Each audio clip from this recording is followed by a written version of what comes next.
Olá! O assunto hoje é transtorno déficit de atenção e hiperatividade. Eu escolhi esse tema porque é um tema bastante polêmico. Sempre tem muitos questionamentos a respeito e tem uma alta estatística. De 3 a 6% da população mundial tem TDAH. O TDAH é um distúrbio do neurodesenvolvimento, é uma condição neurobiológica, ela tem uma causa genética. Tem o início na infância, a partir dos 4 anos de idade e, em geral, acompanha o indivíduo durante a vida. Pode acontecer durante o desenvolvimento, na adolescência, os sintomas eles vão se modificando. E muitas vezes uma hiperatividade ela muda para uma inquietação ou é muito comum também só permanecer a parte da atenção, né, na vida adulta. E assim, então tem uma transformação ao longo do desenvolvimento da pessoa, mas é frequente acompanhar mudando os sintomas ao longo da vida. É comum que o TDAH ele cause prejuízos. São prejuízos escolares, na vida escolar, prejuízos sociais e também da parte profissional. Eles têm sintomas tanto de desatenção, hiperatividade, como pode ter a impulsividade ou não. Esse componente de impulsividade ele é também bastante presente. Uma dificuldade no desenvolvimento das habilidades acadêmicas, nas estratégias de pensamento, no raciocínio, pode afetar a memória, percepção, o desenvolvimento da linguagem, a solução de problemas. E tudo isso vai gerando uma desmotivação escolar. Gera também um sintoma que é muito comum, que é a procrastinação. A criança, sabendo que tem que fazer uma tarefa, que ela vai gastar muita energia e que vai demorar muito para conseguir finalizar, ela acaba procrastinando, deixando para depois ou não querendo fazer. Isso a criança, mas também o adulto também tem muito esse componente de procrastinar. E também, no geral, tem uma consequência na parte social. Muitas vezes as crianças que têm o TDAH, elas por uma desatenção, por agitação, podem ter problemas com os colegas, de relacionamento por causa de mau comportamento ou serem colocadas de lado, como também na vida adulta, isso também vai interferindo por conta da pessoa também e diminuindo a estima em relação a ela mesma. E agora vamos falar dos fatores causais, né? O que causa o TDAH? São vários fatores. Estudos perceberam que 60% das crianças com TDAH elas tinham um dos pais também com o mesmo transtorno. E crianças então com TDAH, em geral, têm vários familiares com o mesmo diagnóstico. Tem de 2 a 3 vezes mais chance de ter um irmão com o mesmo diagnóstico.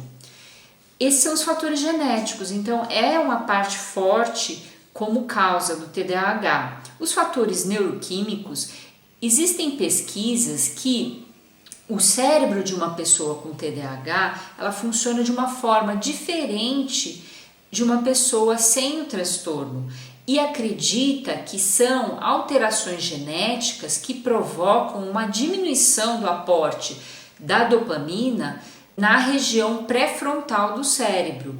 E essa região que ela é responsável pela pessoa prestar atenção, pela organização, pela memória, pelo autocontrole, é uma região que inibe os impulsos que a pessoa tem. Então, a redução da dopamina nessa região também é um fator. As complicações na gravidez e no parto também pode ser uma causa. Pesquisas internacionais elas percebem a correlação do TDAH com o desenvolvimento do cérebro no feto. Os principais agressores do cérebro fetal é a desnutrição da mãe na gestação, mas também o consumo de álcool, drogas e cigarro. A nicotina é um dos principais fatores de risco para o TDAH. Outros fatores são o sofrimento fetal, no nascimento, a criança nascendo com baixo peso, as infecções que ela pode ter, que afetam o sistema nervoso central, a intoxicação por chumbo, por exemplo, também pode estar relacionado. E os fatores sociais, eles não são necessariamente uma causa. A forma de educação de uma criança não vai gerar o TDAH, mas estudos sugerem que crianças criadas em ambientes domésticos caóticos, vítimas de negligência, de abuso, abandono, maus tratos, isso também pode gerar um prejuízo no desenvolvimento do sistema nervoso central, levando também aos sintomas do TDAH. Os portadores de TDAH, eles frequentemente têm outros quadros associados, eles têm comorbidades. As comorbidades mais comuns do TDAH é o transtorno de conduta e o transtorno desafiador opositor, que é o TOD. E eles ocorrem entre 30% a 50% dos casos. Os transtornos de ansiedade, eles frequentemente estão presentes no TDAH, ocorrem em 1/3 dos pacientes. E cerca de 20% a 60% das crianças com TDAH têm problemas de aprendizado. E 20% dos pacientes com TDAH começam a fumar, a ter problemas com alcoolismo, uso de drogas na adolescência, muito precoce. A depressão, o distúrbio bipolar também podem estar associados ao TDAH. É bastante comum, como também outros quadros, o transtorno obsessivo compulsivo, a dislexia, a síndrome de Tourette, que é uma outra condição neurológica com tiques vocais. O quadro clínico do TDAH, ele é muito variado, varia a intensidade, varia também os sintomas. Existem 3 formas de quadro clínico, que são uma que é predominante a desatenção, outra a predominância é da hiperatividade e ou impulsividade, ou uma forma combinada, onde todos os sintomas estão juntos, que é combinado de hiperatividade e desatenção. As crianças com quadros predominante de desatenção e que não tem hiperatividade, esse quadro pode passar desapercebido. Então são aquelas crianças que ficam na escola, sentadas mais assim, dispersas, chamadas de que ela está no mundo da lua. Isso é muito comum, mas elas são quietas, então o diagnóstico acaba sendo muitas vezes tardio. Já as crianças que têm um quadro bastante proeminente, eles não são passados desapercebidos e já são levados ao diagnóstico. Em geral, as crianças com a hiperatividade, isso já chama a atenção dos pais, dos professores, levando ao profissional especialista, para fazer o diagnóstico. Uma criança, uma pessoa, um adulto com o quadro clínico do transtorno de déficit de atenção e hiperatividade, ele tenta uma variação de sintomas. Pode apresentar uma dificuldade no aprendizado, ao longo da vida percebe que não tem a retenção da matéria ou tem dificuldade de memória, de lembrar, tem dificuldade na aquisição, retenção, aplicação dessas habilidades.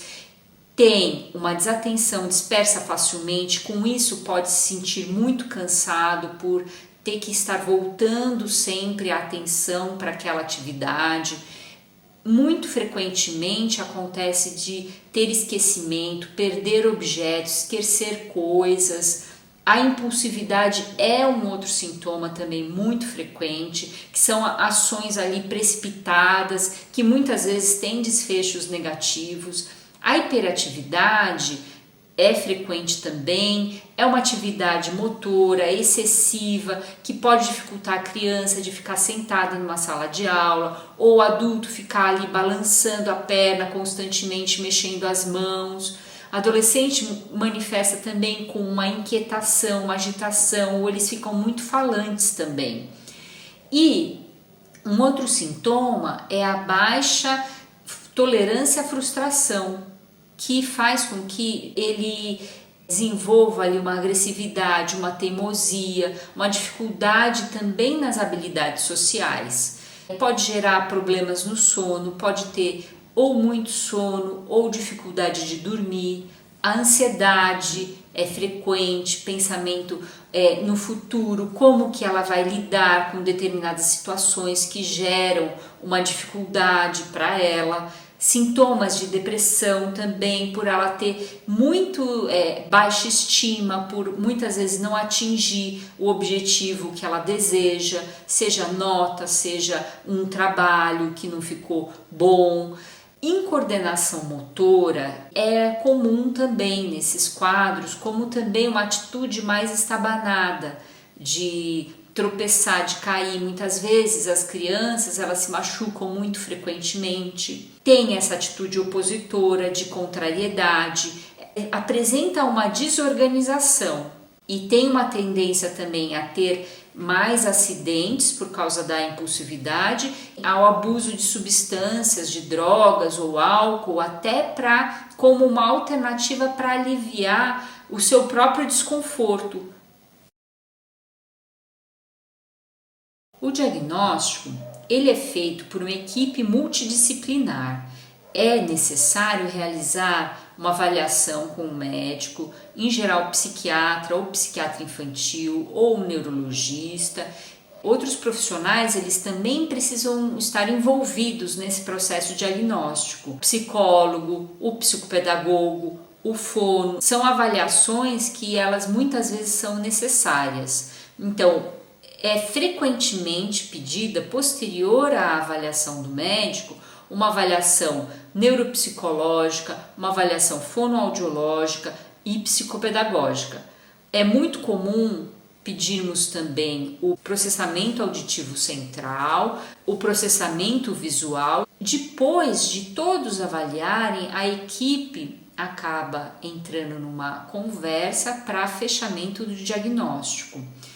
Existem, lógico, avaliações complementares que utilizamos, como uma ressonância magnética, uma tomografia, um eletroencefalograma, como também exames de sangue, para saber fazer aí um escaneamento de como está a saúde daquela pessoa, também se tem algum outro fator que esteja sendo preponderante como causa ali dos sintomas que ela está apresentando. É muito comum o déficit de atenção e hiperatividade ele ser considerado uma doença inventada, por exemplo, ou tem alguns pensamentos de como sendo déficit de atenção e hiperatividade uma justificativa para uma criança que é difícil ou que, na verdade, é um problema da educação dos pais. Quando a gente vai falar de tratamento, é muito comum, por exemplo, os medicamentos utilizados no déficit de atenção serem considerados como a droga da obediência, por exemplo. E, na verdade, é uma doença, é um transtorno neurobiológico e que precisa de tratamento como uma outra. O tratamento também ele é multidisciplinar. É necessário o tratamento com a medicação, que muitas vezes traz o alívio para a criança, para a família, às vezes na fase adulta que ela fez o diagnóstico. Então, quando a pessoa faz o diagnóstico na fase adulta, é como se passasse um filme na cabeça dela, fazendo o entendimento de todas as dificuldades que teve ali para o aprendizado. Muitas vezes a pessoa, a criança, se acha que não tem capacidade para ter aquele aprendizado. Então, o tratamento ele se faz necessário para alívio mesmo do sofrimento daquela pessoa, daquela criança, para integrá-la ali naquela sociedade, na escola, para ela se sentir dentro do grupo dela. Então, faz com que ela possa ter habilidades também, porque a desatenção ela gera muitas perdas e a hiperatividade também. O tratamento é feito muitas vezes com uma medicação que é um estimulante, tem o metilfenidato, tem lisdexanfetamina, também é muito utilizado, mas outros remédios, a depender das comorbidades, dos outros sintomas que a pessoa apresenta, pode ser usado, por exemplo, o antidepressivo, os estabilizadores de humor também. A gente precisa considerar que não é somente feito o tratamento medicamentoso. A depender do quadro, existe a homeopatia que pode ser utilizada. Hoje em dia está sendo muito estudado o cannabis medicinal para tratamento da hiperatividade e déficit de atenção. Ele pode ajudar na parte de agitação, de hiperatividade, e com isso pode ajudar também no foco de atenção. É preciso sempre que a criança, o adolescente ou o adulto também seja encaminhado para uma psicóloga. A terapia que é bem interessante, que pode ajudar, é a terapia cognitivo-comportamental. Isso ajuda o paciente a ter uma compreensão do seu funcionamento, melhorando a sua autoestima, ajudando nessas habilidades sociais, a ele se perceber perante o grupo, ajudando também na organização de sua rotina, que muitas vezes é prejudicada, estimula também a buscar uma resolução ali, uma mudança do seu comportamento, ajuda no controle dos impulsos e também a lidar com acontecimentos emocionais ali que são difíceis para a própria pessoa. O terapeuta também faz orientação aos pais e aos professores, porque todos precisam trabalhar juntos para que essa criança ou esse adolescente também possa ter uma evolução no seu tratamento.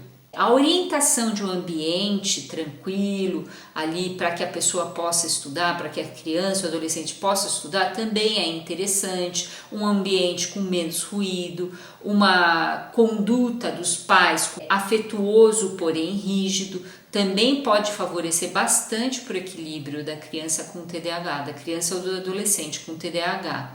Então, mudanças simples do hábito do cotidiano também ajudam a lidar com o déficit de atenção e a hiperatividade. Por exemplo, a prática de atividades físicas, ela ajuda bastante, porque isso gera uma tranquilidade ali para a pessoa, equilibra neurotransmissores e isso também age positivamente. A prática da yoga, por exemplo, como uma prática corporal, mas também tem técnicas respiratórias, a meditação, a própria yoga também tem a meditação, que também trazem aí esse equilíbrio emocional. Uma dieta saudável também pode ser uma mudança ali de hábitos. São frequentes estudos relacionados ao TDAH e à parte da alimentação, sem os conservantes, sem tanto açúcar, e o glúten também tem uma interferência na parte da atenção e da hiperatividade.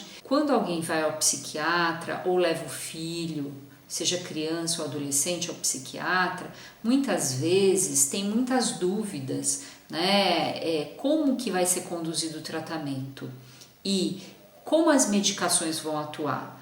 O objetivo principal de tratar uma pessoa com TDAH é o alívio do sofrimento.